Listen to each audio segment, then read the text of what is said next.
Welcome back to Read Becca.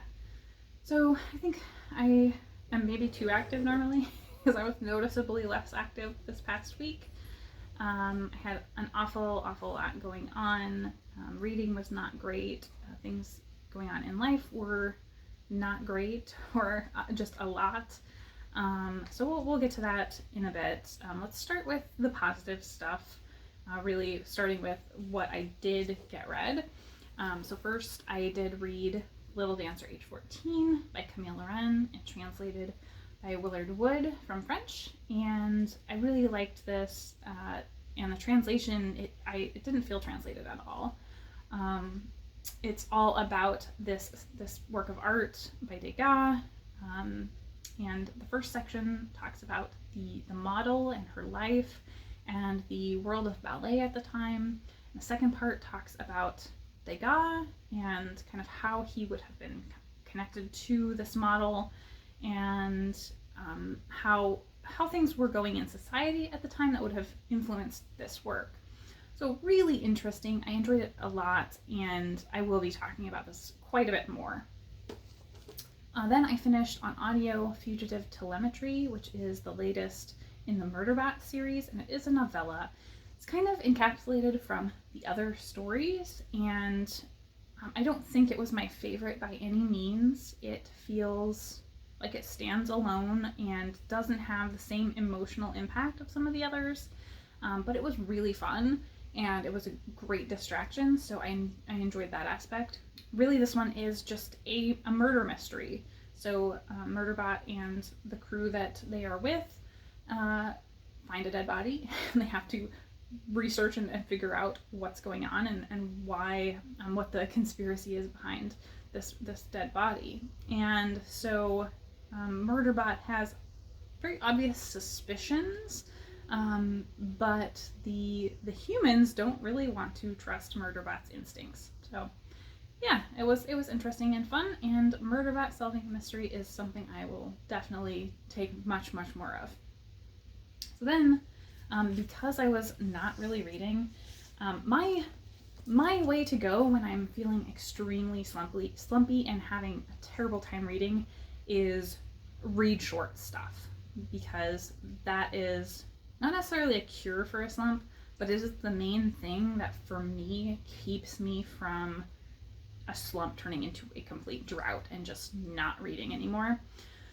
So I did read a lot of short stuff. Well, not a lot. I read a little short stuff. So I did finally finish up this volume. This is volume 1 of the Hainish novels and stories.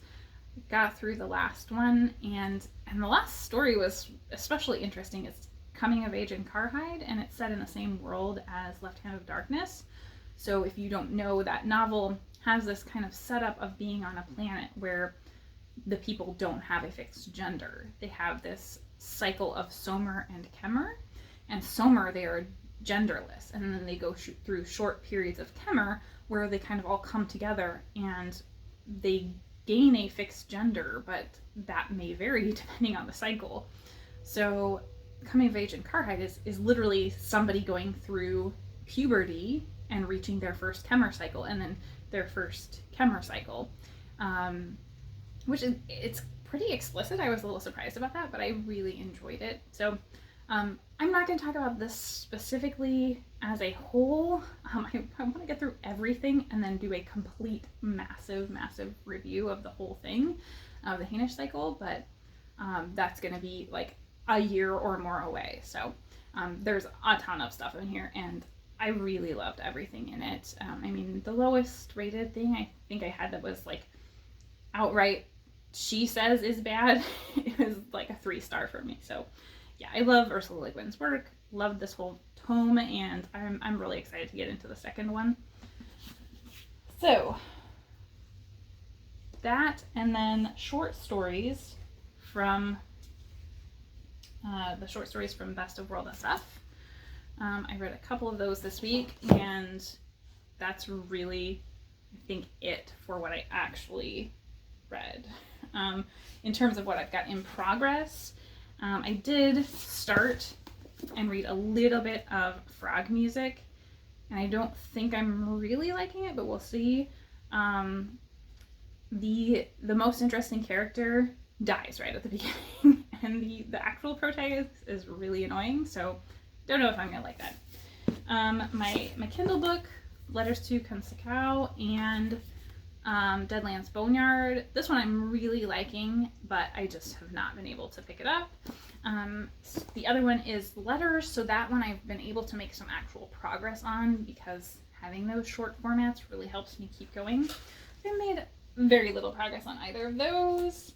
And then leaning into that short work situation, it is still sci-fi and space opera September coming, and I made the whole TBR. Unfortunately, I was fairly kind to myself and have a short TBR, but I haven't been able to pick up anything for that yet, and I wanted to keep going toward that. So what I did, I actually picked up the third volume of Descender at my library. So I own volumes 1 and 2, and so now I have all 3.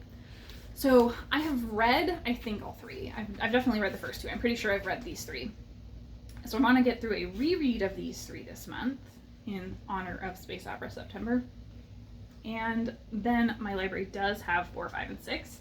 So I want to reread these, get through them. We'll see how long it takes, and then read 4, 5, and 6. So that seems like a pretty manageable project for me for this month, based on how it's going. So then I picked this up because it looked super duper fun. This is Super Scary Crochet, and it's got all kinds of weird little, it's mostly amigurumis. So like there is a cannibal chicken, and let's see what else we got. There was a little tiny bat that I was looking at. Yeah, tiny bat.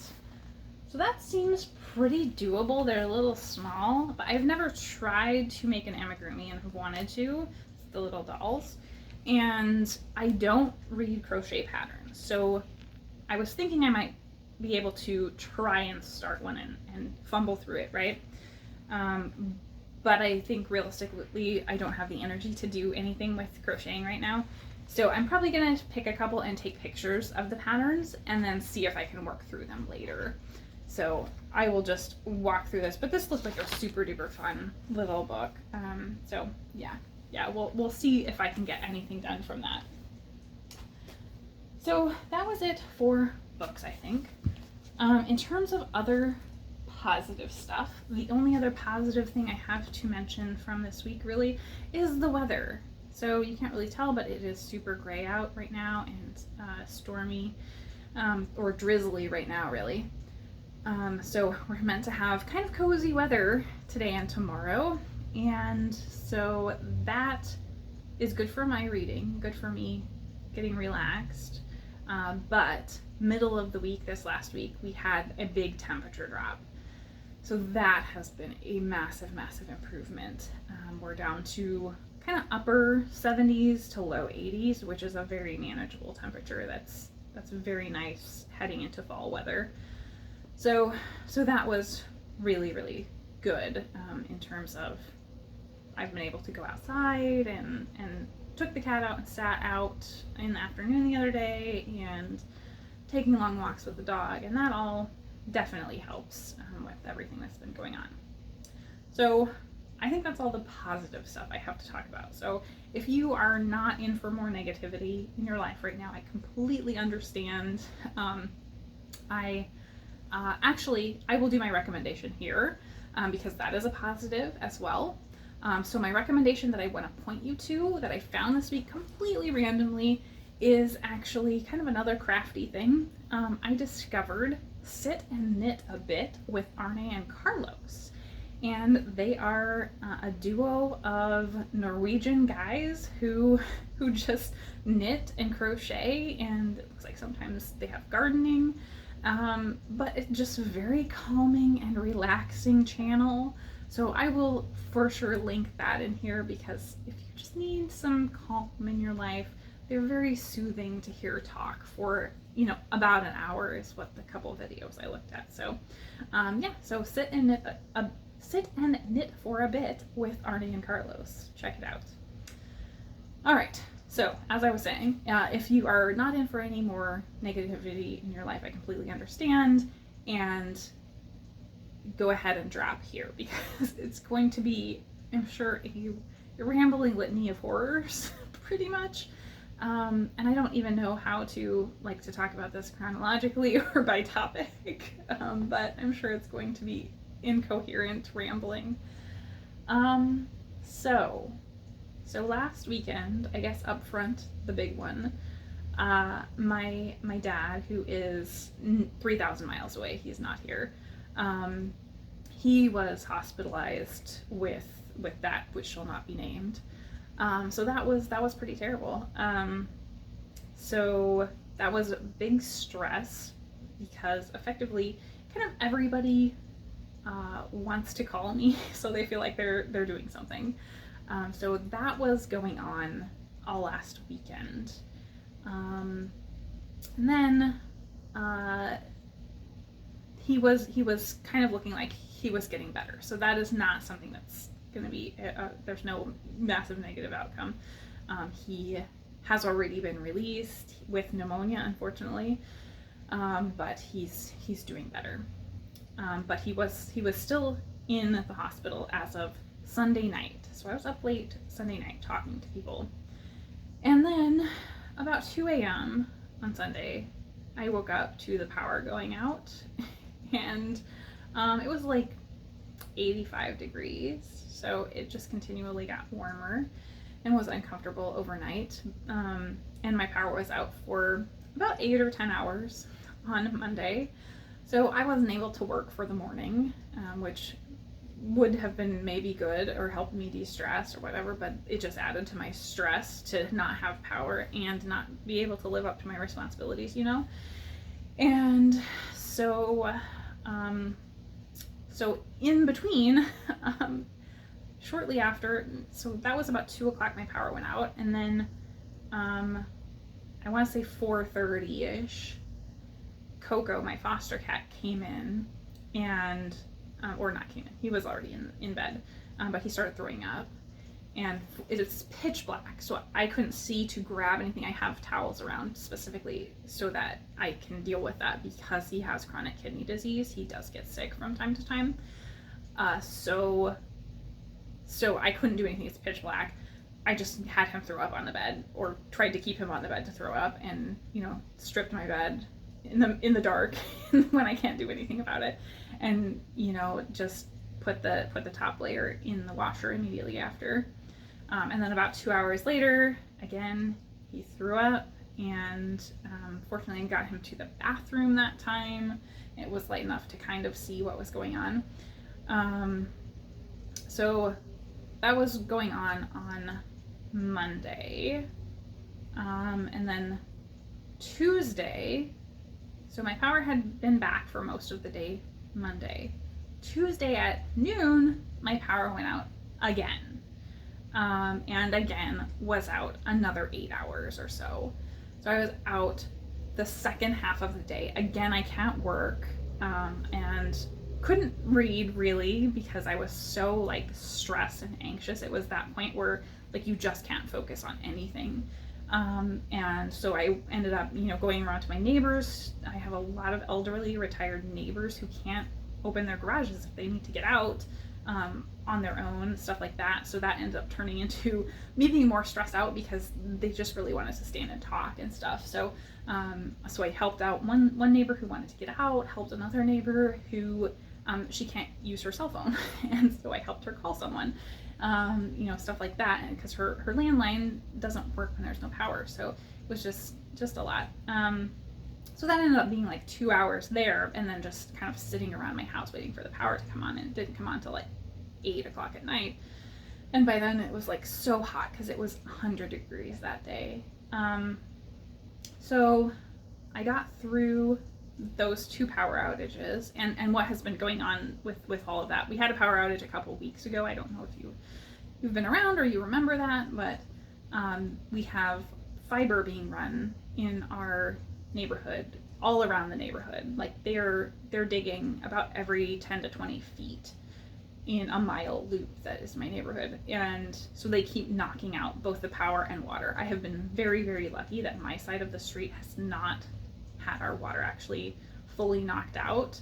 We had one problem the first time, and that was like 2 weeks ago. And the other side of the other side of the road, straight across from me, has lost water 3 times now as well for hours. So yeah, that would be horrible.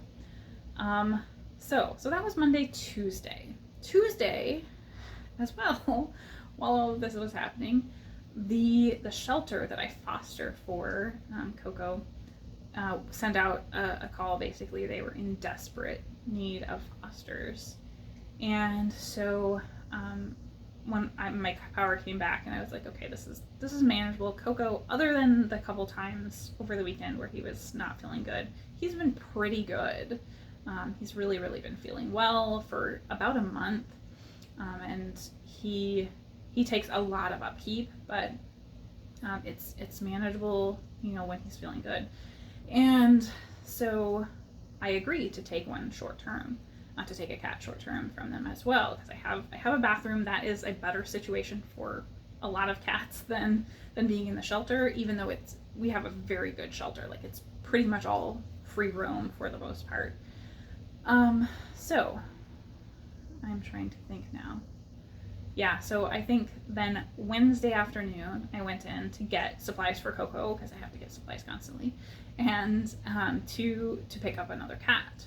So I picked up another cat, and the cat that I got ended up being not cat friendly. So I mean, I agreed to that. That wasn't something that they foisted on me or anything. Like, that was not a surprise.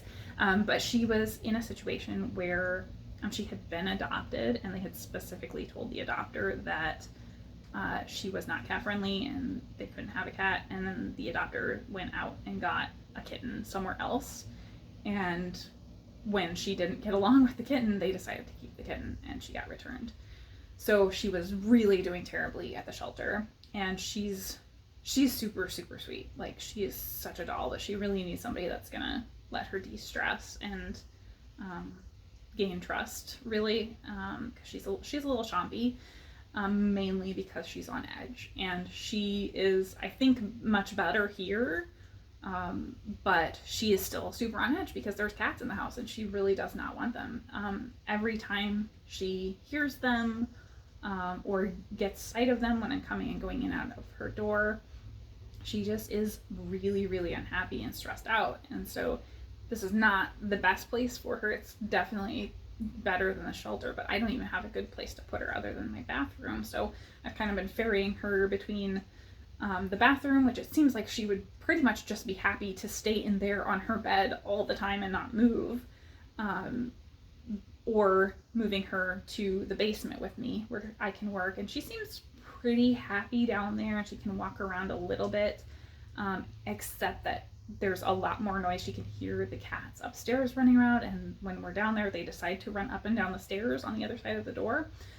So that really upsets her. So we don't have the option to really stay there for a long time because she starts getting stressed out.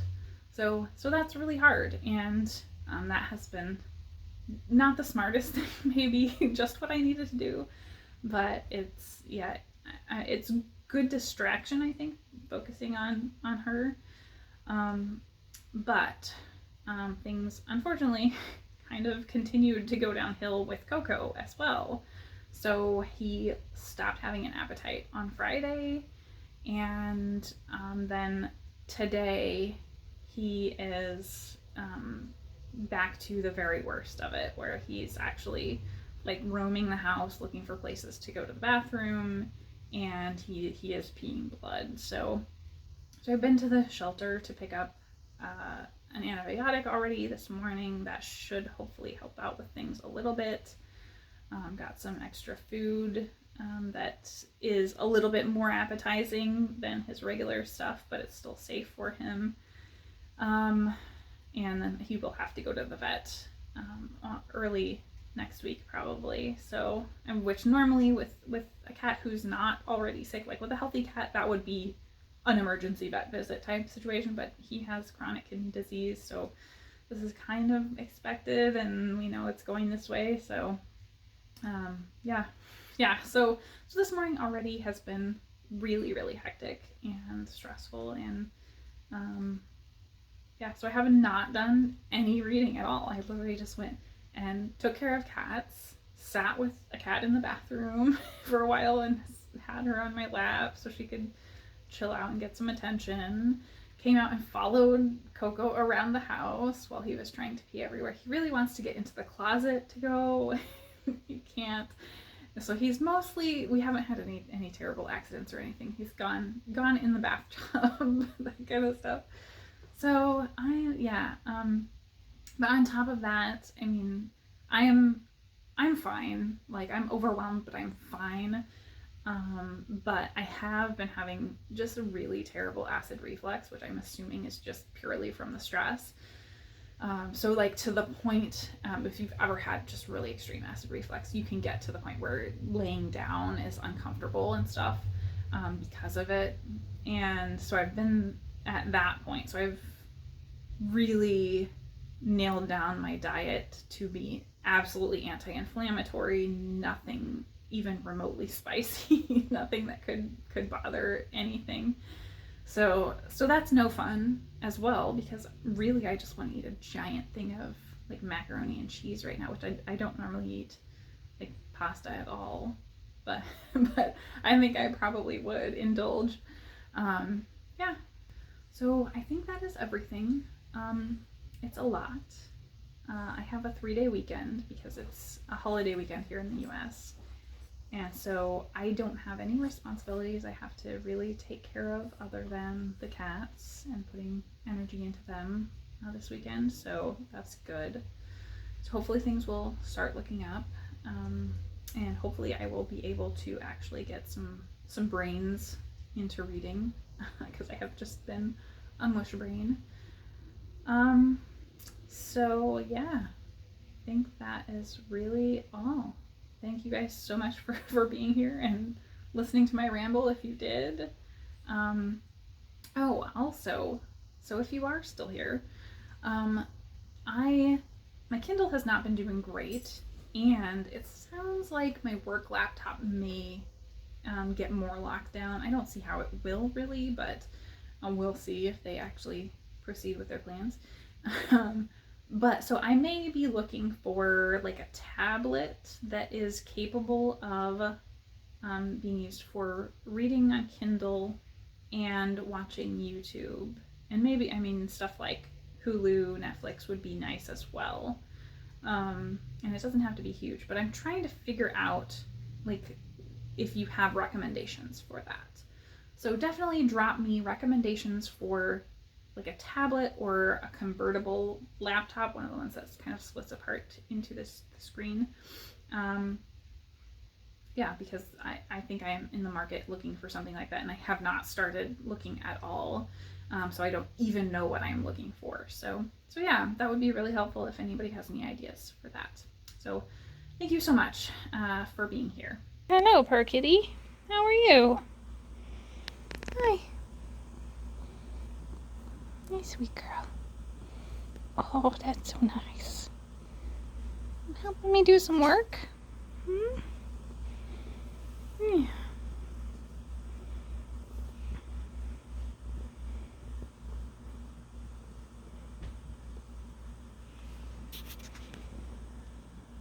But those ears are always alert, huh?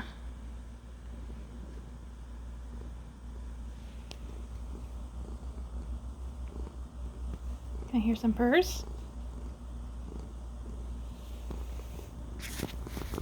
Oh, good face rub.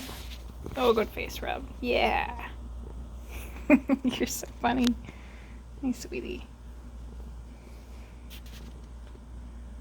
Do you hear somebody outside the door? Is it really scary that there are cats out there? Yeah. It's okay. It's alright.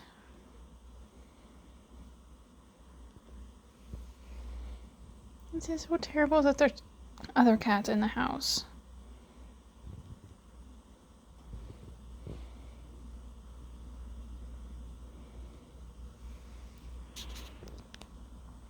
Poor baby.